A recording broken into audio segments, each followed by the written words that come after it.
Hello everyone, আসসালামু আলাইকুম। Welcome to my channel Sumai's kitchen. Hopefully আপনারা সবাই অনেক ভালো আছেন। আমার আজকের ভিডিওতে আমি আপনাদের সাথে মালাই চপের রেসিপি শেয়ার করতে যাচ্ছি। বাজারের প্রফেশনাল ময়রাদের হাতে তৈরি করা মালাই চপের সব ধরনের টিপস অ্যান্ড ট্রিক্স আমার আজকের ভিডিওতে থাকবে। সম্পূর্ণ ভিডিওটি দেখে আপনিও তৈরি করে নিতে পারেন এত দারুণ স্বাদের একটা অথেন্টিক মালাই চপ। চলুন তাহলে ঝটপট রেসিপিটা দেখে নেওয়া যাক। মিষ্টি তৈরির ক্ষেত্রে দুধ অবশ্যই মেইন ইনগ্রিডিয়েন্ট। সো এখানে আমি 2 লিটার পর্যন্ত দুধ জাল করে নিয়েছি। প্রথমে এটাতে আমি 2-3 বার খুব ভালো করে বলক তুলে নিয়েছি।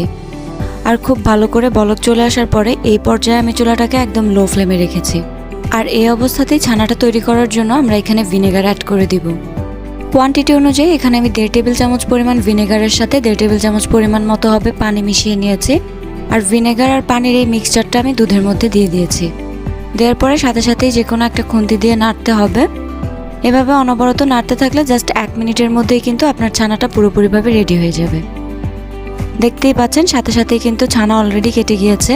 ছানাটা কেটে যখন দুধের পানিটা এরকম ক্লিয়ার হয়ে যাবে ঠিক তখন আমি চুলাটা বন্ধ করে উঠিয়ে নিচ্ছি। এবার সাথে সাথে একটা চালনির মধ্যে এটাকে ছেঁকে নিতে হবে। এই প্রসেসটা একটু তাড়াতাড়ি করতে হবে, নয়তো কিন্তু ছানাটা শক্ত হয়ে যাওয়ার পসিবিলিটি থাকে। আর এবারে আমি ছানাটাকে ঠান্ডা পানি দিয়ে খুব ভালো করে ধুয়ে নিচ্ছি সো দ্যাট ভিনেগারের স্মেলটা চলে যায়। ধোয়ার পরে চালনিতে এভাবে রেখে পানিটাকে খুব ভালো করে ঝরিয়ে নিতে হবে। পুরোপুরিভাবে পানি ঝরে যাওয়ার পর এই অবস্থায় আমি ছানাটাকে মাখিয়ে নিচ্ছি। এই প্রসেসটাও কিন্তু খুবই ইম্পর্টেন্ট।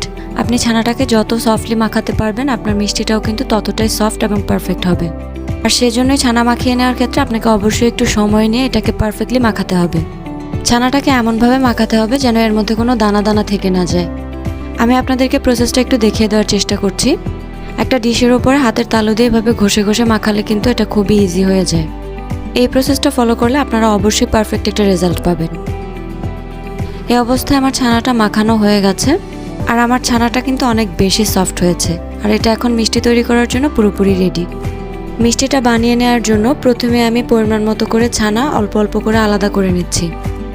এই মিষ্টিগুলো যেহেতু একটু বড় সাইজের হয় তো সেজন্য আমি একটু বেশি করেই ছানা আলাদা করছি। তবে আপনারা কিন্তু আপনাদের পছন্দ অনুযায়ী ছোট কিংবা বড় যে কোনো শেপে বানিয়ে নিতে পারেন। আমি হাত দিয়ে একটু লম্বা শেপ করে নিচ্ছি। এই মিষ্টিগুলো কিন্তু একটু লম্বাটে এবং চ্যাপ্টা শেপের হয়। সো আমি সেই শেপটাই দিয়ে নেওয়ার চেষ্টা করছি। আর আমি সবগুলো মিষ্টি কিন্তু এই একই শেপের বানিয়ে নিব। সবগুলো মিষ্টি রেডি হয়ে যাওয়ার পর এরপর আমরা বানিয়ে নেব চিনির সিরাপ। চিনির এই সিরকা তৈরি করার জন্য এখানে আমি 3 কাপ পরিমাণ চিনি ব্যবহার করছি। আর 3 কাপ পরিমাণ চিনির জন্য এখানে আমি পানি ব্যবহার করেছি 7 থেকে 8 কাপ পরিমাণ। আমি এখানে একটু পাতলা সিরকা তৈরি করব। কেউ যদি ভারী সিরকা বা ঘন সিরকা খেতে পছন্দ করেন সেক্ষেত্রে কিন্তু পানির পরিমাণটা আরও 2 কাপ করে কম দিতে পারেন। চিনিটা পুরোপুরিভাবে গলে গিয়ে কিছুটা আঠালো হওয়া পর্যন্ত আমরা অপেক্ষা করব। এই অবস্থায় কিন্তু আমার চিনি সিরকাটা রেডি হয়ে গেছে। এবার আমার তৈরি করে নেওয়া মিষ্টিগুলো আমি এক এক করে এই চিনি সিরকার মধ্যে দিয়ে দিব। মিষ্টি দেওয়া হয়ে গেলে মিষ্টিগুলোকে আমি একটা ঢাকনা দিয়ে ঢেকে 5 মিনিট পর্যন্ত হাই ফ্লেমে জাল করে নিব। 5 মিনিট পরে আমি ঢাকনা তুলে নিয়েছি। ঢাকনা তুলে মিষ্টিগুলোকে একটু আলতো হাতে উল্টে দিতে হবে।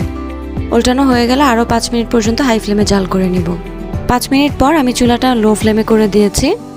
আর এবার আমরা চেক করে নিব মিষ্টিটা পারফেক্টলি সেদ্ধ হয়েছে কিনা। একটা মিষ্টি উঠিয়ে নিয়ে নর্মাল পানিতে এভাবে মিষ্টিটা দিলে যখন দেখবেন মিষ্টিটা ডুবে গেছে তখন বুঝবেন যে মিষ্টিটা পারফেক্টলি সেদ্ধ হয়ে গেছে। এবার আমি চুলা বন্ধ করে মিষ্টিটা উঠিয়ে নিব। আর আপনারা যদি পুরো প্রফেশনাল ওয়েতে মিষ্টিটা তৈরি করতে চান সেক্ষেত্রে এই মিষ্টিটা এই চিনির সিরকার মধ্যে আপনাদেরকে সারা রাত ভিজিয়ে রাখতে হবে। আমি এবার এই মিষ্টিটাকে পুরো 1 রাতের জন্য রেস্টে রেখে দিচ্ছি। এটা হচ্ছে পরের দিন সকালের অবস্থা। মিষ্টিটা কিন্তু ভেতর থেকে ফ্লাফি হয়ে সাইজে অনেকটাই বড় হয়ে গেছে। এবার আমি এক এক করে মিষ্টিটা সিরকা থেকে উঠাবো। আর এমনভাবে আস্তে আস্তে হাত দিয়ে প্রেস করে চিনির সিরকা যেটা এটার মধ্যে অ্যাবজর্ব হয়ে গেছে সেটা বের করে নিব। এই কাজটা অবশ্যই সাবধানে করতে হবে, যেহেতু মিষ্টিটা এই অবস্থায় অনেকটাই ফ্লাফি সেহেতু কিন্তু ভেঙে যাওয়ার চান্স থাকে। আমি এই সবগুলো মিষ্টিরই একই প্রসেসে সিরকাটা রিমুভ করে নিব। আশা করছি আপনারা প্রসেসটা বুঝতে পেরেছেন। এবারে আমরা এই মিষ্টিটার জন্য মালাই তৈরি করে নিব। মালাই তৈরি করার জন্য এখানে আমি 1.5 লিটার পরিমাণ দুধ নিয়ে নিয়েছি। আর এই দুধটাকে ততক্ষণ পর্যন্ত জাল করে নিতে হবে যতক্ষণ পর্যন্ত না এটা ঘন হয়ে অর্ধেক পরিমাণ হয়ে যাচ্ছে। অন্য পাশে আমি আরেকটা চুলা একটা প্যান বসিয়ে নিয়েছি। এখানে আমরা ক্যারামেল রেডি করে নিব। ক্যারামেলের জন্য এখানে আমি 3 টেবিল চামচ পরিমাণ চিনি নিয়েছি। যতটুকু মিষ্টির প্রয়োজন সেই পরিমাণ চিনি আমি পুরোটাই ক্যারামেলেই ব্যবহার করে ফেলেছি। আমি কিন্তু দুধের মধ্যে এক্সট্রা করে আর কোনো চিনি ব্যবহার করব না। চিনিটা যখন নিচ থেকে এরকম আস্তে আস্তে মেল্ট হতে শুরু করবে তখন এটাকে অনবরত নাড়তে থাকতে হবে যতক্ষণ না সবটা পুরোপুরিভাবে মেল্ট হয়ে যাচ্ছে আর ক্যারামেলটা রেডি হয়ে যাচ্ছে। ক্যারামেলটা রেডি হয়ে যাওয়ার পর সম্পূর্ণ ক্যারামেলটাই আমি গরম অবস্থাতেই দুধের মধ্যে ঢেলে দিয়েছি। আর ক্যারামেল ঢালার পর দুধটা অনবরত নাড়তে থাকতে হবে যেন ক্যারামেলটা খুব ভালো করে দুধের সাথে মিশে যায়। এখানে কিন্তু দুধের প্রায় 2/3 পরিমাণ রয়ে গেছে। আমি এটাকে জাল করে আরও 1 পরিমাণ কমিয়ে নিব। দেখুন এই অবস্থায় কিন্তু দুধের পরিমাণটা আরও অনেকটাই কমে গেছে এবং অনেকটাই ঘন হয়ে গেছে। আর ক্যারামেল ব্যবহার করার কারণে খুব সুন্দর একটা কালারও চলে এসেছে। এই অবস্থায় কিন্তু আমার মালাইটা পুরোপুরিভাবে রেডি হয়ে গেছে। এই অবস্থায় আমি চুলাটা বন্ধ করে দিয়ে মিষ্টিগুলো এক এক করেই মালাইয়ের মধ্যে দিয়ে দিব। সিরকাটা ভালো করে ঝরিয়ে নেওয়ার ফলে কিন্তু মিষ্টিগুলো সুন্দরভাবে ভেসে উঠছে, দেখতেই পাচ্ছেন। আর সিরকা ঝরানো না হলে কিন্তু মিষ্টিটা ডুবে যাবে, সেক্ষেত্রে মিষ্টির মধ্যে মালাইটা ভালো করে অ্যাবজর্ব হতে পারবে না। আমি মিষ্টিগুলো একটু চারপাশ থেকে ভালো করে মালাইয়ের মধ্যে চুবিয়ে দিচ্ছি। দেখুন এই মালাই চপটা এখনই দেখতে কতটা লোভনীয় লাগছে। এই পর্যায়ে মিষ্টিগুলোকে আমরা একটা ঢাকনা দিয়ে ঢেকে দিব। এরপর এই মিষ্টিটা কিন্তু আপনারা 2 থেকে 3 ঘন্টা পরেই সার্ভ করতে পারবেন যদি চান তো। তবে আপনারা যদি অথেন্টিক মালাই চপের প্রসেস জানতে চান সেক্ষেত্রে আপনাদেরকে এই মিষ্টিগুলো এভাবে ঢেকে পুরো 1 দিন পর্যন্ত অপেক্ষা করতে হবে। আমি মিষ্টিগুলোকে পুরো 1 রাত সিরকায় চুবিয়ে রেখেছিলাম আর পরের দিন সকালে মালাইয়ের মধ্যে চুবিয়েছি। আর এই মিষ্টিগুলোকে আমি সার্ভ করে নেব আগামীকালকে, মানে আজকে সারা দিন এবং সারা রাত হচ্ছে এই মিষ্টিটা এভাবে আমি রেস্টে রেখে দিব।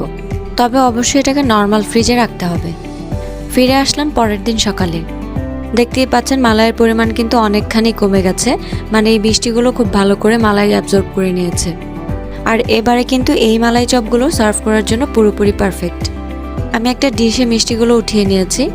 এবারে আমি উপর থেকে কিছুটা গুঁড়া দুধ ছিটিয়ে দিচ্ছি। আপনারা চাইলে এখানে গুঁড়া দুধ কিংবা মাওয়াটাও ব্যবহার করতে পারেন। এবারে আমি আরও কিছুটা মালাই উপর থেকে দিয়ে দিচ্ছি। দেখুন এই মালাই চপটা দেখতে কতটা লোভনীয় লাগছে। এটা ভেতর থেকে একদমই স্পঞ্জি এবং খুবই সফট একটা মিষ্টি হয়েছে, যেটা খেলে আপনারা বাজার থেকে কিনে এনে খাচ্ছেন নাকি বাসায় তৈরি করে খাচ্ছেন তার কোনো পার্থক্য পাবেন না। মালাই চপের অথেন্টিক টেস্ট পেতে হলে অবশ্যই রেসিপিটা একবার ট্রাই করে দেখবেন। দেখা হবে আবার নতুন কোনো রেসিপি নিয়ে। আল্লাহ হাফেজ।